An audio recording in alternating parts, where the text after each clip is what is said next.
ക്ഷേത്രത്തിൽ നിന്ന് കൈമാറുന്ന ദീപം ആദ്യം ക്ഷേത്ര തിടപ്പള്ളിയിലേക്കാണ് കൊണ്ടുവരിക. അവിടെ അടുപ്പിലേക്ക് പകരും. അതേ ദീപം സഹമേൽശാന്തിക്ക് കൈമാറും. വലിയ തിടപ്പള്ളിയും ക്ഷേത്രത്തിന് മുന്നിൽ ഒരുക്കിയിട്ടുള്ള പണ്ടാരയടുപ്പും ജ്വലിപ്പിക്കുന്നത് സഹമേൽശാന്തിയാണ്. അതോടുകൂടിയാണ് പൊങ്കാല അർപ്പണം ആരംഭിക്കുക. അതിനുള്ള ഒരുക്കങ്ങൾ പൂർത്തിയായി കഴിഞ്ഞു. വലിയ ചൂടുണ്ട് ക്ഷേത്ര സന്നിധിയിലും. ഭവിയും ആര്യയും പറഞ്ഞതുപോലെ വലിയ ചൂട് തന്നെയാണ് ഈ ക്ഷേത്ര സന്നിധിയിലും അനുഭവപ്പെടുന്നത്.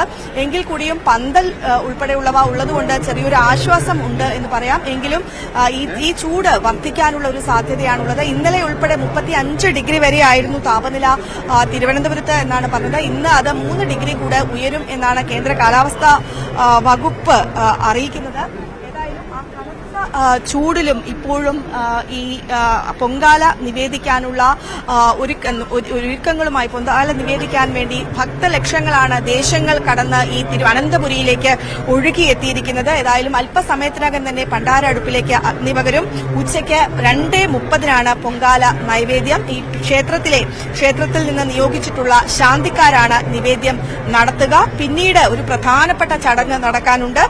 വൈകിട്ട് 7:30 കുത്തിയോട്ട വ്രതം അനുഷ്ഠിക്കുന്നവർക്കുള്ള ചൂരൽകൂത്ത് നടക്കുക. കുത്തിയോട്ട വ്രതം അനുഷ്ഠിക്കുന്നവർക്കുള്ള ചൂരൽകൂത്ത് 7:30 നടക്കുക. അതിനുവേണ്ടി 607ഓളം ബാലന്മാരെ തയ്യാറാക്കി നിർത്തിയിട്ടുണ്ട്. വ്രതാനുഷ്ഠാനങ്ങളോടുകൂടി പ്രത്യേകിച്ചും ഈ ഉത്സവം തുടങ്ങി 3-ാം ദിവസം മുതലാണ് അവർ ഇവിടെ ഈ ക്ഷേത്ര സന്നിധിയിലേക്ക് ഈ ബാലന്മാർ എത്തുന്നത് എങ്കിൽ കൂടിയും കഴിഞ്ഞ 10 ദിവസമായി അവർ ഈ വ്രതാനുഷ്ഠാനങ്ങളുമായി തുടരുകയാണ്. കഠിന വ്രതമാണ് നടത്തുന്നത്. അതിനുശേഷം രാത്രി 11 മണിയോടുകൂടി ദേവിയെ മണക്കാട് ശാസ്താ ക്ഷേത്രത്തിലേക്ക് എഴുന്നള്ളിക്കും. നാളെ രാവിലെ 8 മണിയോടുകൂടി എഴുന്നള്ളത്ത് തിരിച്ച് ക്ഷേത്രത്തിലേക്ക് ഭഗവതിയെ എഴുന്നള്ളിക്കും. രാത്രി 9:45 നാളെ വൈകിട്ട് 9:45 കാപ്പഴിക്കൽ ചടങ്ങ് നടക്കുക. കാപ്പഴിക്കുന്നതോടുകൂടി പിന്നീട് കാപ്പഴിക്കൽ ചടങ്ങ് പുലർച്ചെ 12:30 നടത്തുക. തർപ്പണത്തോടുകൂടിയാണ് ഈ ആറ്റുകാൽ ഉത്സവം സമാപിക്കുക. ആ സമയത്താണ് ഭഗവതിയെ കൊടുങ്ങല്ലൂരിലേക്ക് യാത്രയയക്കുക. നമുക്കറിയാം കുംഭമാസത്തിലെ കാർത്തിക നാളിലാണ് ഉത്സവം ആരംഭിക്കുന്നത്. ചടങ്ങോടുകൂടിയാണ് യാത്രകാൽ ക്ഷേത്രത്തിൽ ഉത്സവം ആരംഭിക്കുന്നത്. ഏതായാലും ഓലപ്പുഴയിൽ കാപ്പ് അണിയിച്ച് ഭഗവതിയെ കുടിയിരുത്തിയിട്ടുണ്ട്. അതിനുള്ള ഇരുത്തി കഴിഞ്ഞ 10 ദിവസം കഴിഞ്ഞ ഈ ക്ഷേത്രത്തിൽ തോറ്റംപാട്ട് ഒരുക്കുകയാണ്. 40 ദിവസത്തെ തോറ്റംപാട്ട് ആശാന്മാർ തോറ്റംപാട്ട് ആലപിക്കുന്നത്. തോറ്റൻപാട്ട് ആലപിച്ചു കഴിഞ്ഞിരിക്കുന്നു. പൂർണ്ണമായും എല്ലാവിധ ഒരുക്കങ്ങളും പൂർത്തിയായിരിക്കുന്നു. ഇനി സഹമേൽശാന്തിയുടെ നേതൃത്വത്തിൽ പണ്ടാര നിമിഷത്തിലേക്കാണ് കാത്തുകൊണ്ടിരിക്കുന്നത്. കാത്തിരിക്കുന്ന ഒരു നിമിഷങ്ങളാണ് കടന്നുപോകുന്നത്. പ്രത്യേകിച്ചും നമ്മൾ എടുത്തു പറയുകയാണെങ്കിൽ ഈ തികച്ചുമറിയുന്ന പൊങ്കാലക്കലങ്ങൾ എന്ന് പറയുന്നത് പഞ്ചഭൂതങ്ങളുടെ സംഗമസ്ഥാനങ്ങളാണ് എന്നാണ് വിശ്വാസം. അതുകൊണ്ട് തന്നെ വലിയ നിഷ്ഠയോടുകൂടിയാണ് ഈ പൊങ്കാല അർപ്പിക്കുന്നത് എന്നാണ് പറയുന്നത്. പഞ്ചഭൂതങ്ങളുടെ ഒരു സാന്നിധ്യം ഈ പൊങ്കാലക്കലങ്ങൾ തിളച്ചുമറിയുമ്പോൾ ഉണ്ടാകും എന്നാണ് കരുതുന്നത്. ഭൂമിയുടെ പ്രതീകമായ മൺകലം, അരി, ഒപ്പം ജലവും ആകാശവും വായുവും അഗ്നിയും സഹജത്തോടെ നിലനിൽക്കുമ്പോൾ അത് തിളച്ചുകൊണ്ടിരുന്ന പൊങ്കാല ആനന്ദമാകുന്നു എന്നാണ് വിശ്വസിക്കുന്നത്. ഇങ്ങനെ ആത്മസമർപ്പണത്തിലൂടെ ഭക്തലക്ഷങ്ങൾക്ക് നിർവൃതി ലഭിക്കുന്നു. സർവാഭരണ വിഭൂഷിതയായ അമ്മയുടെ അനുഗ്രഹങ്ങൾ ലഭിക്കുന്നു എന്നാണ് വിശ്വാസം. ആ വിശ്വാസത്തിന്റെ ചുവട് പിടിച്ചാണ് ലക്ഷങ്ങളോളം വിശ്വാസികൾ ഓരോ വർഷവും ആറ്റുകാൽ ക്ഷേത്രത്തിലേക്ക് വന്നുകൊണ്ടിരിക്കുന്നത്. എല്ലാ വർഷവും ആളുകൾ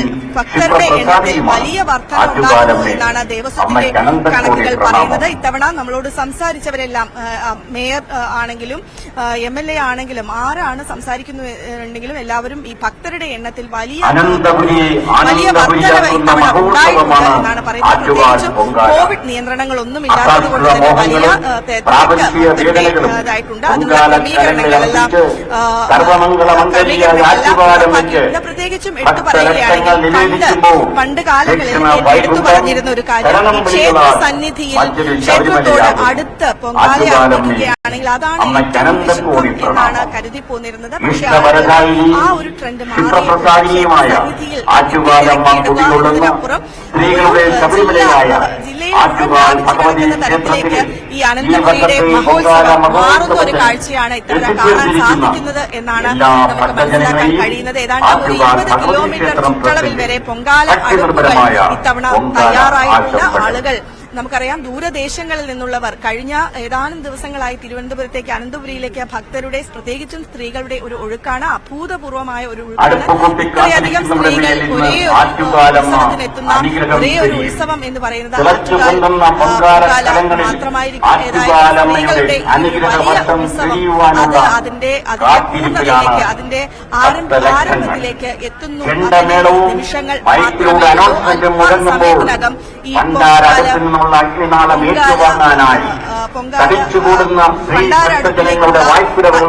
അതിനുശേഷം ചെണ്ടമേളമുണ്ടാകും, കതിനമുഴങ്ങും.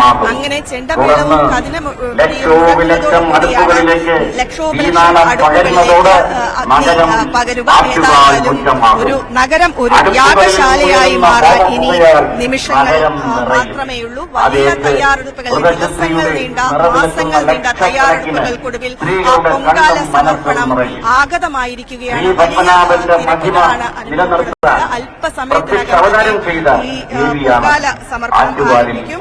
നമുക്കറിയാം, കണ്ണകി ചരിതമാണ് ആറ്റുകാൽ പൊങ്കാലയുടെ ഒരു ആറ്റുകാൽ അമ്മയുടെ ചരിത്രമായി പറയുന്നത്. അതാണ് ഏറ്റവും പ്രബലമായ പ്രത്യേകിച്ചും സ്ത്രീകളുടെ ശബരിമലയായ ആറ്റുകാൽ ഭഗവതി ക്ഷേത്രത്തിലെ ഈ വർഷത്തെ പൊങ്കാല മഹോത്സവത്തിന് എത്തിച്ചേർന്നിരിക്കുന്ന എല്ലാ ഭക്തജനങ്ങളെയും ആറ്റുകാൽ ഭഗവതി ക്ഷേത്രം ട്രസ്റ്റിന്റെ ഭക്തി നിർഭരമായ പൊങ്കാല ആശംസകൾ.